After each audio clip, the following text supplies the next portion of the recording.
क्या लिखा है? Artificial neural network have played a significant role in the development of machine learning. तो explain what is meant by the term artificial neural network। ठीक है, okay sir. अब यहाँ पे इसके डिस्क्रिप्शन दिए हुए।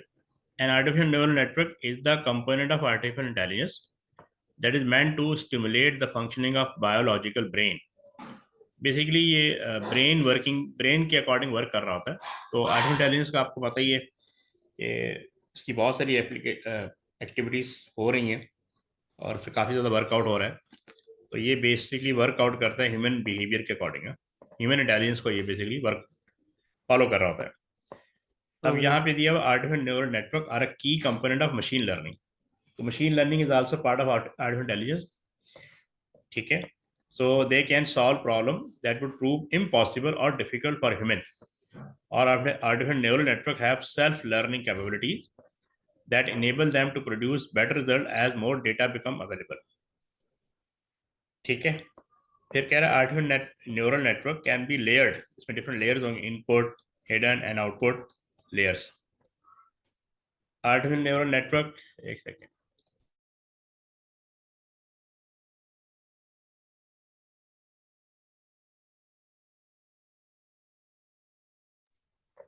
artificial neural network can be layered: input, hidden and output layer.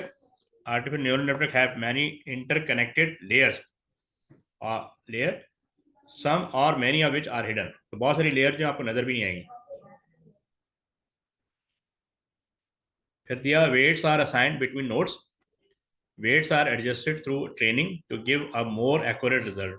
So more complex learning capabilities or more accurate results are available with larger number of hidden layers। इसको further understand करना है तो आपको जो video भेजी है ना वो आपने देखनी है। Okay sir. ठीक है, अब एक सेकंड होल्ड करना।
अच्छा, ये है डिक्लेरेटिव प्रोग्रामिंग लैंग्वेज। इसमें कुछ रूल्स होते हैं, कुछ फैक्ट्स होते हैं। अब जैसे यहाँ पे दिया हुआ 01 सब्जेक्ट, अंदर क्या आ रहा है? मैथमेटिक्स। फिर सब्जेक्ट फिजिक्स, फिर सब्जेक्ट केमिस्ट्री, फिर सब्जेक्ट कंप्यूटर साइंस। तो यहाँ तक सारे सब्जेक्ट से यहाँ तक 08 लाइन तक ये सारे सब्जेक्ट हैं। फिर ये स्टूडेंट एक ऑब्जेक्ट है। ठीक है, उसका एक फैक्ट दिया हुआ है, टोमास स्टूडेंट, जो ये स्टूडेंट नेम दिया है। ठीक है, फिर ये दिया हुआ है चॉइस वन के नाम से एक वेरिएबल दिया हुआ है। टोमास ने मैथमेटिक्स चूज किया हुआ है, टेरासा ने केमिस्ट्री। ठीक है, और चॉइस वन ये, अब ये स्टूडेंट की चॉइस है ना, नेम आता है और उसके आगे उसका सब्जेक्ट आया हुआ है। ठीक है, जिसने जो सब्जेक्ट लिया। अब ये कुछ okay sir. Rules and fact दिए हुए। ठीक है, अच्छा, अब आगे यहाँ पे दिया हुआ है these clauses have the meaning. 01 का मतलब मैथमेटिक्स इज सब्जेक्ट। 09 से बेसिकली स्टूडेंट नेम शुरू हो जाता है, टुमाज इज स्टूडेंट। 15 से बताते हैं कि Tomas has chosen mathematics as his first choice. 20 में दिया हुआ है Tomas has chosen computer science as his second choice. तो अगर हम देखें यहाँ पे दिखा चॉइस टू यहाँ शुरू हो रहा है। ठीक है, ये इन्होंने कुछ फैक्ट्स हमें बता दिए। अच्छा, अब ये कह रहा है कि Anthony is a student who would like to study history and geography. What write additional clause to represent this information. तो अब जैसे इन्होंने पीछे एक लाइन 21 तक दिया हुआ ना। अच्छा, अब इन लाइन 1 से लेके लाइन 21 की जो डिस्क्रिप्शन वो यहाँ दी हुई, 01 पे क्या लिखा, मैथमेटिक्स इज सब्जेक्ट, 09 पे लिखा हुआ है टोमास इज अ स्टूडेंट, और 15 पे लिखा हुआ है Tomas has chosen mathematics as his first choice, और 20 पे लिखा Tomas has chosen computer science as his. इसी तरह की क्लॉज हमने वहाँ पे राइट करनी है। ये हमें उन्होंने यहाँ पे दी है 3 क्लॉज, ठीक है, write addition clauses to represent this information. तो ये जो बेसिकली ये क्या होती है, क्लॉजेस होती हैं, ये क्या होती हैं, क्लॉज। अब सर देखो ये यहाँ, बेसिकली होगा फिर सब्जेक्ट। हाँ जी। नहीं, पहले लिखेंगे स्टूडेंट, पहले क्या आ रहा है, स्टूडेंट। जैसे 22 ओके। पे क्या आ रहा है, स्टूडेंट आ रहा है, स्टूडेंट का नाम एंथोनी है, यहाँ पे दिया है ना एंथोनी, एंथोनी इज स्टूडेंट, ठीक है, हु वुड जी लाइक सर। टू स्टडी, इसी इसी को हमने वहाँ पे शो ऑफ करना है, एक सीक्वेंस बना के कि अब एंथोनी कौन है, स्टूडेंट, तो हम पहले इसकी टाइप लिखेंगे स्टूडेंट, और ब्रैकेट में इसका नाम लिखेंगे। फिर इन्होंने हमें बताया choice, who would like to study history and geography. तो चॉइस वन में लिखेंगे पहले स्टूडेंट का नाम आएगा ब्रैकेट के अंदर, और फिर उसका जो सब्जेक्ट सेलेक्टेड है वो आ जाएगा। तो उसने 2 सब्जेक्ट चूज किए हुए, ठीक है। तो चॉइस 2 अगेन उसका नेम ऑफ स्टूडेंट और ज्योग्राफी। तो ये यहाँ पे ना लिंक बना रहे होते हैं। ये चीज समझ में आई, ये इसको इस तरह देखना है, ठीक है। तो ओके सर। इन्हीं में से चूज ठीक है। करना है। यहाँ पे पहले से स्टूडेंट्स का आ रहा है, फिर चॉइस 1 चॉइस 2 का आ रहा है। तो ये हमें इन्होंने एक क्लॉज दी हुई है, और इसको बेसिक ये डिस्क्रिप्शन दी हुई है या डेटा दिया हुआ है, उसको हमने क्लॉज फॉर्म में राइट करना है, ओके ठीक सर। है। इसको राइट कर लो जरा एक बार।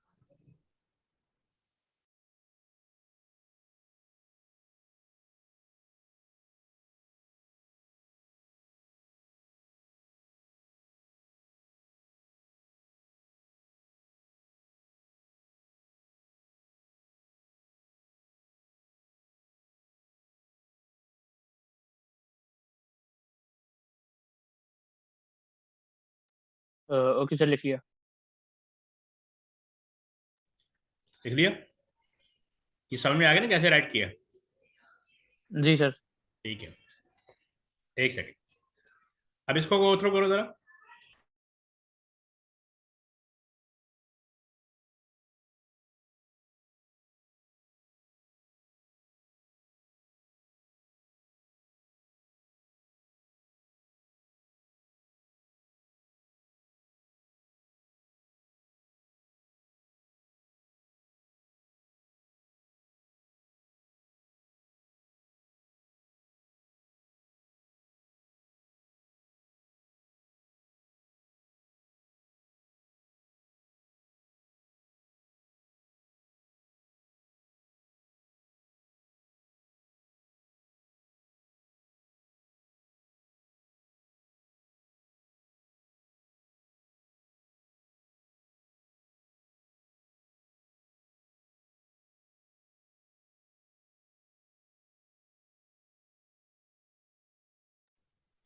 हाँ, ये पढ़ लिया।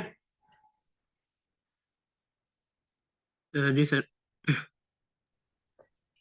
अच्छा, यहाँ कह रहे हैं using the variable X the goal, using the variable X goal, choice 1 X comma chemistry, और ये रिटर्न क्या करेगा, एक्स इक्वल है Teresa, Teresa is a student, ठीक है। अब जी। जिन्होंने जिन्होंने केमिस्ट्री लिया हुआ है उनके नाम यहाँ पे आ रहे हैं, चॉइस 1, जी। ठीक है। तो फिर एक्स बेसिकली स्टूडेंट रिटर्न करता है। हाँ, बेसिकली स्टूडेंट रिटर्न कर रहा है, क्योंकि एक्स की जगह पे स्टूडेंट नेम आ रहा है ना। जी। टेरिसा और एल्सपेथ, इन्होंने केमिस्ट्री लिया हुआ है, पीछे देखते हैं। देखो केमिस्ट्री किस किसने लिया हुआ है, टेरिसा ने लिया हुआ जी। है, और और जी। एलिस्पेथ कहाँ आ रहा है, किधर गया, हाँ ये रहा, इस इस, ये रहा, इस 19 19, पे। ठीक है ना। जी। तो इन 2 स्टूडेंट ने चॉइस 1, इनकी चॉइस 1 है, उसके अकॉर्डिंग इन्होंने सब्जेक्ट ये दिया हुआ है। अब कह रहा है right the result return by the goal. अब इसको गोल कहते हैं। चॉइस 1 एक्स मैथमेटिक्स, तो जी। बेसिकली उन स्टूडेंट के नाम आ जाएंगे जिन्होंने मैथमेटिक्स लिया हुआ है। तो मैथ्स में रख लिए। जी। हम पीछे चले जाएंगे। अब देखो मैथमेटिक्स किसने लिया हुआ है, निको, जी। पाइट्री और टोमास। तो बेसिकली ये 15, जी। पहले टोमास आएगा, फिर पाइट्री आएगा, 17, और 18। फिर निको आ जाएगा, है ना। ओके जी सर। ठीक है, इसको देख लेते हैं। बहुत आसान है, ये देखो Tomas, X equal to Tomas comma पाइटरी पाइटरी या पाइटर जो भी है, कॉमा निको। समझ आ गया कि इसको राइट कैसे करते हैं? जी सर। ठीक है। जी अच्छा, अब ये दिया हुआ है student must choose two different subject such that N may choose S if n is a student and s is a subject and n has not chosen s as the first choice, write this as a rule। यानी हमें rule right करना है। तो ये description दी हुई है। अब ये कह रहा है N may choose S, okay. और इन्होंने कुछ इसको तो हमें यहाँ पे कुछ दिया हुआ है, may choose subject N comma S. N क्या है? स्टूडेंट है। एस क्या है? सब्जेक्ट है। ठीक है। If N is a student and S is a subject. अब यहाँ पे लिखा हुआ है N N has not chosen S as the first choice as the, तो बेसिकली यहाँ पे सेकंड चॉइस के सब्जेक्ट आ जाएंगे इफ। अब देखो इसको कैसे लिखेंगे, 1 मार्क पर मार्क, स्टूडेंट एन है, सब्जेक्ट एस है, चॉइस 1 एन कॉमा एस, तो ऑलरेडी दिया हुआ ना उन्होंने। All logical operator correct with no additional code, see example answer. Example answer दिया हुआ मे चूज सब्जेक्ट, ये हमें उन्होंने पहले से दिया हुआ। इफ के आगे लिखना था, इफ, तो बेसिकली नॉट हम बाद में लिखते हैं। इफ चॉइस वन ब्रैकेट के अंदर N comma S, student N, इसको फर्दर ब्रेकअप कर देंगे, स्टूडेंट एन और सब्जेक्ट एस। तो अब और शुरू में इफ के फौरन बाद नॉट लगा देंगे, जो उन्होंने डिस्क्रिप्शन दी थी इसके अकॉर्डिंग। देखो एन मे चूज एस, तो यहाँ पे दिया हुआ चॉइस 1 एन कॉमा एस, और इसी को हम ब्रेकअप कर देंगे फर्दर, स्टूडेंट एन होगा और सब्जेक्ट एस होगा। ठीक है ना। तो एन की फर्दर डिस्क्रिप्शन क्या होगी, student comma N, bracket student का नाम आ जाएगा, कॉमा सब्जेक्ट एस। और यहाँ and S is a subject and N has not chosen S as the first choice. ठीक है, तो इसीलिए चॉइस 1 लिखा हुआ आ रहा है, नॉट के बाद चॉइस 1 लिख दिया। एन कोई स्टूडेंट है, उसने कोई सब्जेक्ट चूज करना था जो कि नहीं किया, और इस comma student N comma subject S. तो बेसिकली ये लिखना क्या था, राइट दिस, ये रूल लिखना था। ठीक है। अच्छा, पीछे वाला ये वाला लिख लिया था ना आपने? जी सर। अच्छा, अब इसको देख लो, इसको फिर से पढ़ लो और इसको राइट कर लो। ओके और इसकी जो वीडियो भेजी थी ना, वो आपने दोबारा देखनी है, मैंने ओके भेजी सर। थी ना, जी ताकि ये टॉपिक तुम्हारा क्लियर हो जाए। Okay sir. हाँ, ये डिक्लेरेटिव प्रोग्रामिंग की मैं दोबारा भेज रहा हूँ, इसको देख लेना।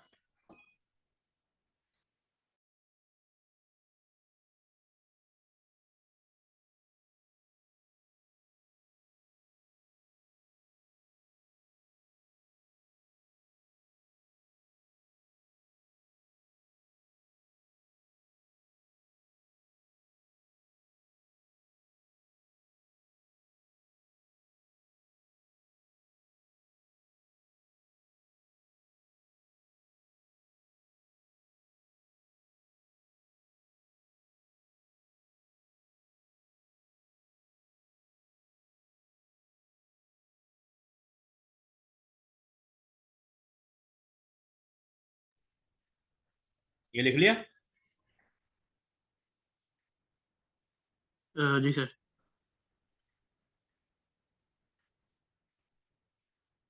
चलिए पीछे जाते हैं further. Compare and contrast Q and stack. अच्छा, अब अभी तो मैं डिस्कस कर लेता हूँ, लेकिन आपने ना वीडियो को लाजमी डिस्कस वो देखना है। Okay sir. अच्छा, स्टैक का जो प्रिंसिपल होता है ना, यहाँ पे stack is to be setup using the information the table. इसमें एक तो बेस पॉइंटर होता है, एक टॉप पॉइंटर होता है, और एक स्टैक। स्टैक बेसिकली वर्कआउट करता है LIFO, last in first out, last in first out principle पे काम करता है। ठीक जी है। सर। जी लीफो पढ़ा है आपने? लीफो जी सर, वो एएस पढ़े। एएस में हमने पढ़ा था ना। जी जी सर। तो यूसी की एक्सटेंशन है लास्ट इन फर्स्ट आउट। इसका मतलब ये होता है कि ओके जो सर। आइटम लास्ट में इन होगा ना, वो पहले वो आउट पहले होगा। आउट हो गया। ये जैसे ये ओके। बना हुआ है, स्टैक बना हुआ है। ठीक है। जी अच्छा, इसका मतलब ये होता है कि इसका जो एंड होता है वो एक ही होता है, यानी एंट्री पॉइंट एक ही होता है ना। जी एंट्री पॉइंट इसका एक ही होता है, जैसे यहाँ से इन होगा और यहीं से आउट होगा, जी तो जो लास्ट में आइटम ऐड होता है ना वो पहले निकलेगा, यानी जी सर। पहले ये निकलेगा, फिर ये निकलेगा, फिर ये निकलेगा।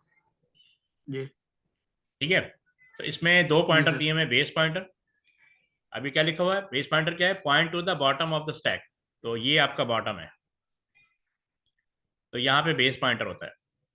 और फिर टॉप पॉइंटर होता है point two the top of the stack, तो ये फर्ज करें ये टॉप है, ये आपका टॉप पॉइंटर होता है, टीपी। तो जो आइटम लास्ट में ऐड होता है ना, टॉप पॉइंटर उसको पॉइंट कर रहा होता है। ठीक है, फिर तीसरा आइडेंटिफायर दिया हुआ stack, 1D array to implement the stack. तो स्टैक इज ऑपरेशन, ठीक है, और array is a data structure. तो एरे पे जी डिफरेंट ऑपरेशन, तो one of the operation is stack, second is queue, third is link list. जी sir. ठीक है, तो जी लिंक लिस्ट की 4-5 वीडियोस है वो भेजूंगा, ताकि वो टॉपिक काफी कॉम्प्लिकेटेड है, वो भी आपने देखना है। सर, वो लिंक लिस्ट A2 में भी है? हाँ, लिंक लिस्ट तो पेपर 3 में भी है, पेपर 4 में भी है। Okay sir. हाँ, उसमें तो काफी कुछ चीजें हैं, इसीलिए मैं कह रहा हूँ कि वीडियो लाजमी देखते रहा करो, ताकि वो टॉपिक क्लियर होता रहे। एएस में तो कुछ भी नहीं था, जी एएस में तो बहुत आसान था, इंट्रोडक्शन लेवल का।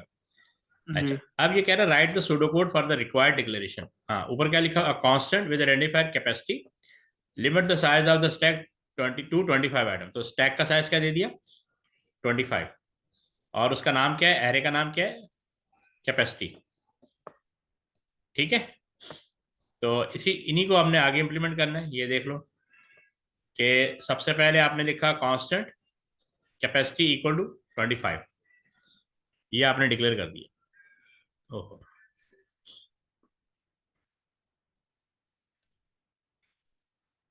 ठीक है, तो डिक्लेयर करेंगे बेस पॉइंटर एज इंटीजर। ये बेस पॉइंटर जो बिल्कुल लास्ट आइटम होता है उसको पॉइंट कर रहा होता है। ये जी दूसरा आइडेंटिफायर होता है डिक्लेयर टॉप पॉइंटर इंटीजर। और फिर डिक्लेयर स्टैक, स्टैक क्या एरे है, 1 से लेकर 25 ऑफ रियल। और चूंकि उसने बताया हुआ कैपेसिटी का साइज फिक्स है, तो इसलिए इसको एज ए कांस्टेंट डिक्लेयर कर देंगे। ओके। इसको राइट कर लो। जी सर।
हाँ अभी राइट कर लिया। जी क्या नाम सर। है? हाँ कर लिया। जी सर। जी। अच्छा अभी एक सेकेंड। ठीक है। अच्छा आपको मैंने ये ज़रा अपना व्हाट्सएप देखो, इसको अच्छी तरह समझ लो। मैंने आपको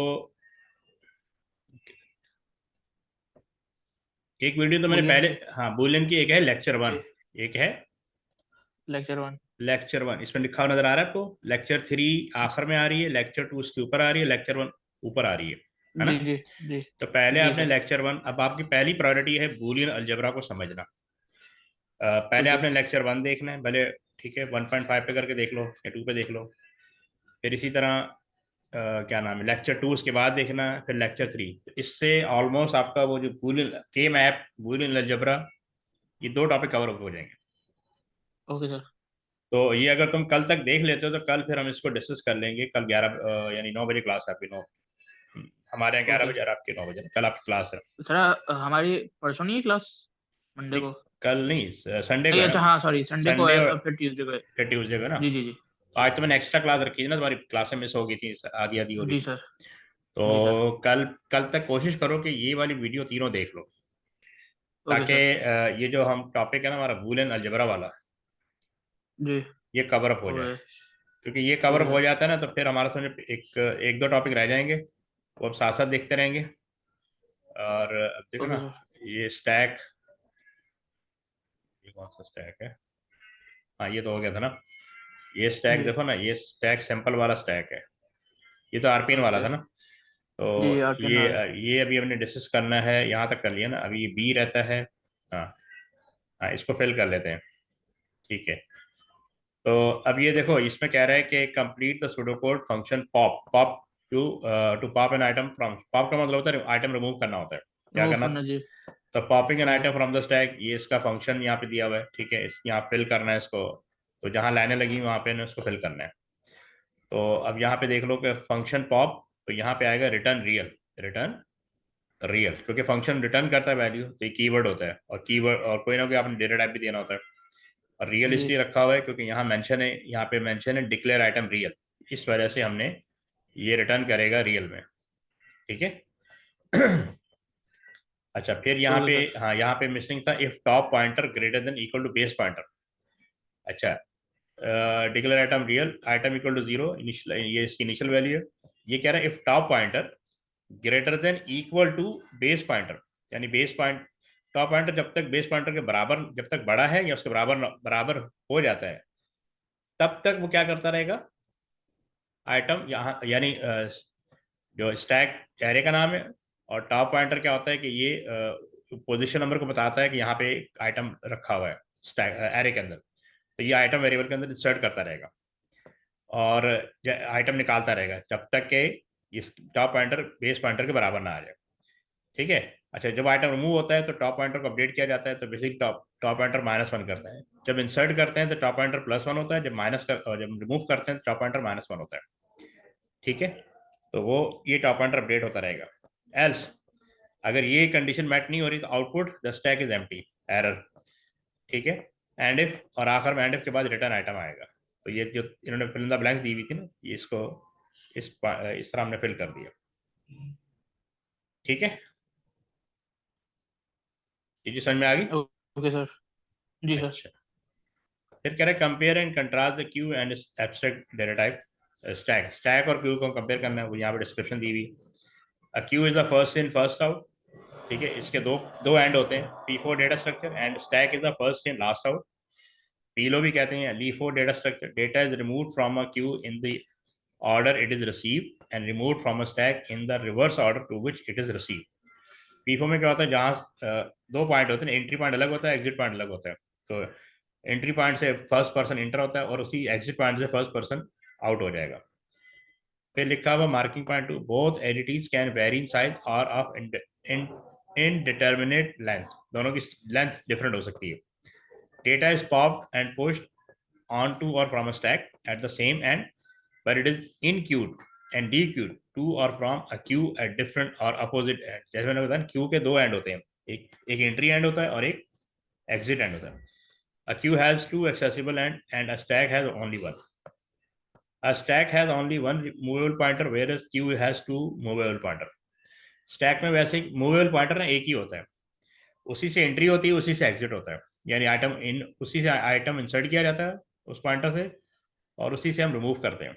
जबकि क्यू में डिफरेंट डिफरेंट होता है, एंट्री वाला पॉइंटर अलग होता है और एग्जिट वाला पॉइंटर अलग होता है। समझ आएगी बात?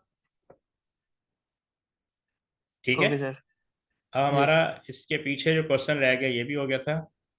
अब जो मेन टॉपिक है ना, जिसके लिए मैंने आपसे कहा है कि आप, एक तो ये फाइलिंग वाला रहेगा, ये हम कल कर लेंगे, और दूसरा ये क्या कहते हैं, ये बोलेंगे, ये अगर आप वीडियो देख लेते तो आपका ये टॉपिक भी कवर हो जाएगा। Okay sir. ठीक है, तो फिर जी। कल इंशाल्लाह कंटिन्यू करते हैं। ठीक है सर। ठीक है, ओके, अल्लाह हाफिज। जी।